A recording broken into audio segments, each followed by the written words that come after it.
Malalim ba mo subukan? Delikado. You say that I'm psychotic, but then you like it like that. Nandito tayo ngayon sa siyudad ng Bayawan City, isa sa mga lugar dito sa Negros Oriental. Dito matatagpuan ang dalawang kuweba na pupuntahan natin ngayon. Mula Bayawan City ay bumiyahe tayo patungo ng City o Cayacao ng Barangay Nara. Sako pa rin ito ng Bayawan. Bumiyahe tayo ng mga 40 minutes dahil mabagal lang yung takbo natin. Turn it on, turn it off. Can't tell if I love you right back. Moving in, moving on.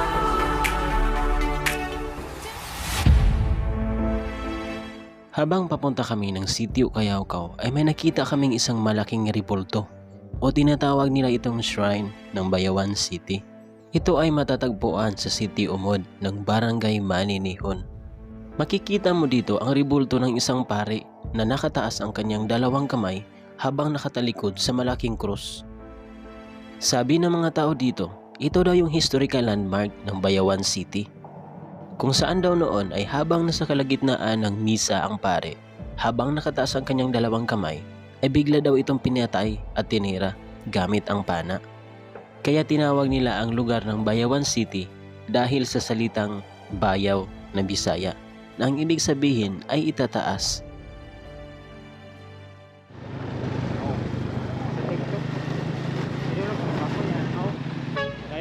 Patuloy kami sa aming biyahe habang nakarating kami sa City o Cayacao. Dito rin kasi nakatira yung makakasama namin papuntang kuweba na si Ma'am Kath. Bali, dalawang kuweba pala yung pupuntahan natin ngayon. Tahimik ang lugar dito mga parikoy na sa bukid ng Bayawan City at walang signal dito. Galing sa City o Cayacao ay kailangan pala natin maglakad papuntang City o Terong. Sako pa rin ito ng Barangay Nara. Kailangan namin maglakad ng mga 35 minutes bago makarating sa City o Terong, kung saan nandun yung unang kuweba na pupuntahan natin ngayon. Pagdating namin sa City o Terong ay nakita namin ang magandang view mula sa aming pinaroroonan habang nasa mataas na parte kami sa lugar na ito.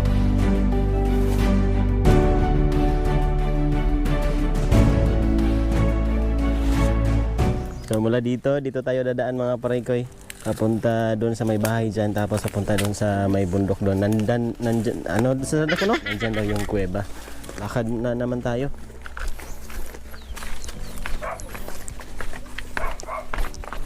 Napakaganda ng tour guide namin ngayon mga parikoy dahil hindi pala niya alam kung saan papunta yung yung daan na ito, saan papunta ng kuweba.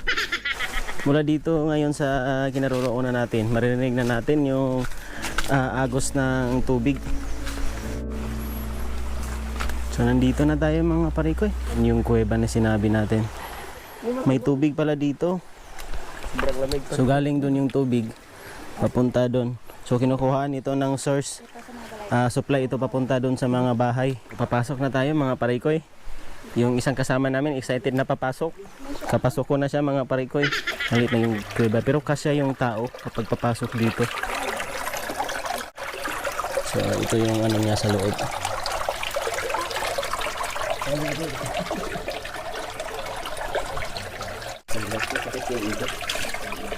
Pasukin natin kung anong meron na sa kuweba na ito mga parikoy. So dalang-dala natin yung ano natin, yung mga cellphone natin para flashlight. Yung bato.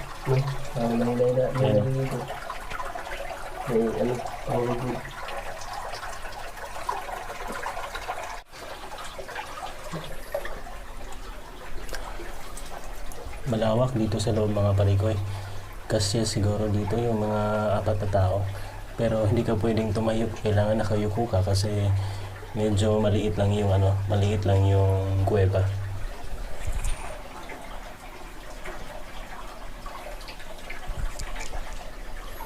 May papunta pa doon mga parikoy. Pero parang kailangan mong yuyuko para para makapunta ka doon sa unahan kasi according sa sabi ng ibang tao dito, mataas pa daw to may papunta pa daw dun sa unahan, kaso medyo malalim yung tubig, hindi tayo try natin kung kaya ba. Subukan natin pasukan ito mga parikoy. Yung butas na dyan. Kasi may nakita kami parang malawak doon sa unahan. Asa? Malawak doon sa unahan mga parikoy.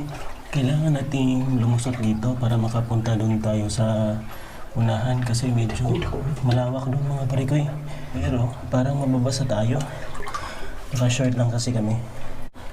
So palagi lang tayo nakayuko ngayon mga parikoy. Masakit yung likod namin. Kasi hindi tayo kasi dito eh. Hanggang dito lang muna tayo mga parikoy. Hindi talaga kasi mababasa tayo. Parang pinag-isipan pa yung kasama namin na papasukin. Makakasok ka dyan? Oo. Okay. Mabasa ang tadari ko. So nakapasok na tayo mga parikoy. Nakahanap rin ng Cancel yung dito mo lang. nakahanap rin yung daan. Tingnan natin kung ano meron sa loob.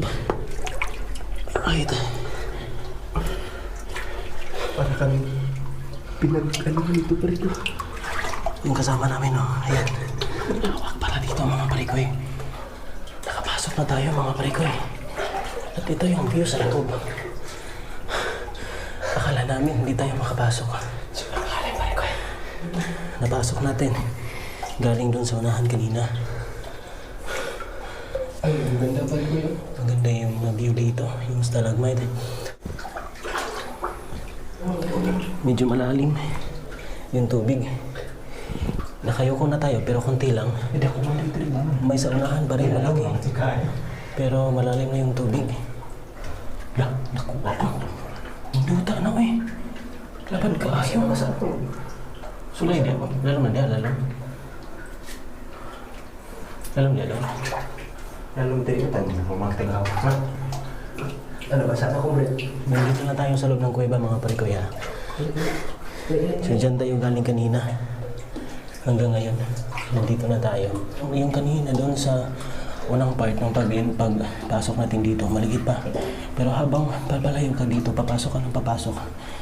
Malaki yung dyan sa loob mga parikoy. Malaki yung space. Pero yun nga, mahirap kasi surrounded, may tubig sa loob. Medyo hanggang hanggang kung na tadi ha, dili lang madala na. Delikado. Delikado. Malalim, wag mo subukan. Delikado. Delikado. Kasi malalim. Sakita sa kong hawak. Parang nahihirapan kami. Balik na lang tayo mga parikoy kasi delikado. Malalim yung tubig dyan. Siguro nasa mga 100 meters pa to or 50 meters papunta doon. Medyo malayo pa. Kailangan na lang natin bumalik. Nakita niyo yung liwanag. Yan yung pinanggalingan natin kanina. Madilim sa loob. Sabi ng mga tao dito, ang kuwebang ito ay nasa mga 1 kilometer ang haba. May tubig kasi sa loob, para siyang sapa. Di na namin tinuloy ang aming pagpasok dahil sa sobrang lalim ng tubig. At wala rin kaming dalang damit kaya bumalik na lang kami sa labas. Bumalik na rin kami sa sitio Kayawkaw. Nanggaling kami sa isang kuweba na pinuntahan natin.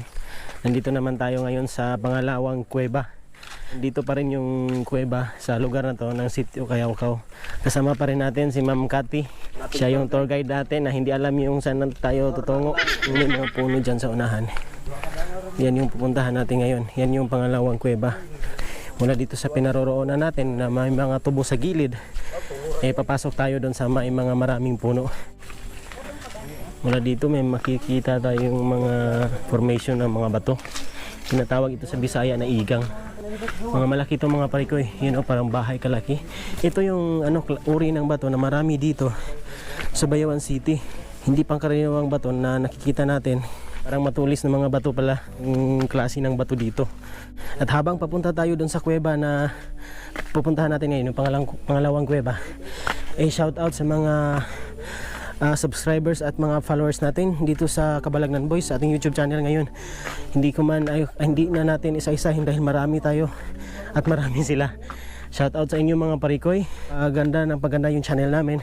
Saka parami yung subscribers at viewers. Salamat talaga sa inyo mga parikoy. Medyo hinihingal tayo ngayon. Pero kakayanin lang natin. Yan ang maraking bato. May mga kahoy sila dito. Medyo natatawa tayo ngayon mga parikoy dahil parang hindi na talaga tumao yung daan, sabi ng aming ating tour guide. Magtanong lang tayo kung makakita tayo ng tao na taga dito. Ito yung pinakamaganda ngayon mga parikoy dahil babalik kami sa aming pinaroroonan. Yung tour guide natin, hindi pala niya alam yung daan kaya nagtanong tayo, may tao dun.